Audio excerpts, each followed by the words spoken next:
Halo pemirsa Heboh.com, kali ini kalian semua akan bersama saya Denny Darko akan melalui perjalanan waktu melihat ke masa depan akan apa yang akan terjadi dalam kasus yang satu ini.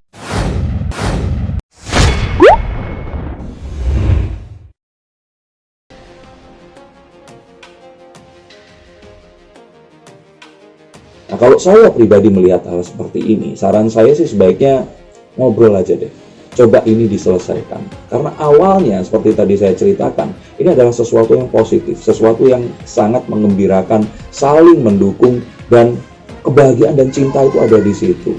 Walaupun cinta yang dimaksud di sini itu bukan cinta dalam artian asmara ya, karena saya lihat antara dua pihak ini nggak pernah ada hubungan asmara.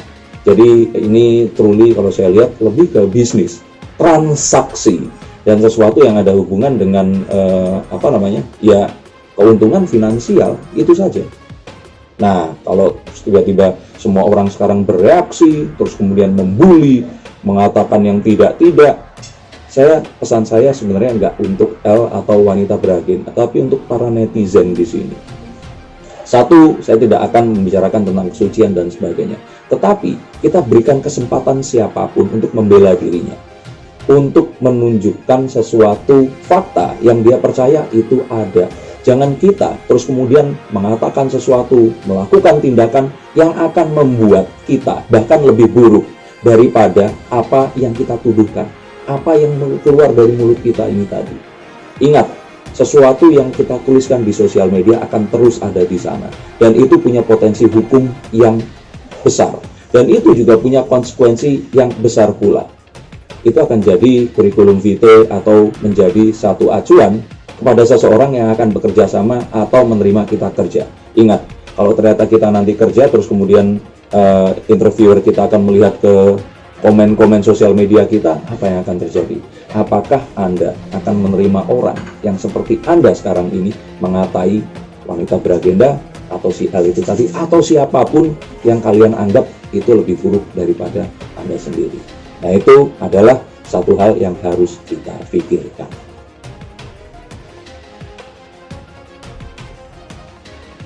Kalau saya bilang sih, kembali lagi ya, apa yang kita bicarakan semuanya adalah tentang kartu ini. Kartu ini adalah apa yang diinginkan oleh si pria ini tadi, melihat ini tadi. Nah, kita ini hidup di era, kalau boleh saya bilang, hyperrealita. Jadi realitanya itu sudah di atas realita. Kita bahkan susah membedakan mana realita yang sebenarnya. Bahkan mungkin pelakunya sendiri pun itu juga nggak tahu dia di realita yang mana. Ini seperti Clark Kent yang saat dia jadi Superman, dia udah nggak nyadar dia adalah Clark Kent seperti itu. Nah, kalau saya lihat di sini, berbicara tentang menghancurkan karir atau tidak, saya bilang sih enggak. Saya bilang bahkan ini akan membuat karirnya akan semakin tenar. Loh, kok bisa seperti itu?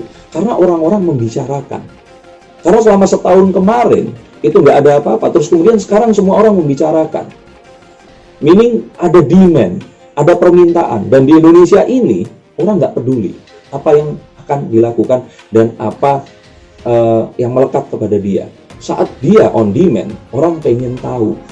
Sesederhana itu. Dan itu ternyata juga nggak terjadi di Indonesia, tapi terjadi di dunia keselebritian.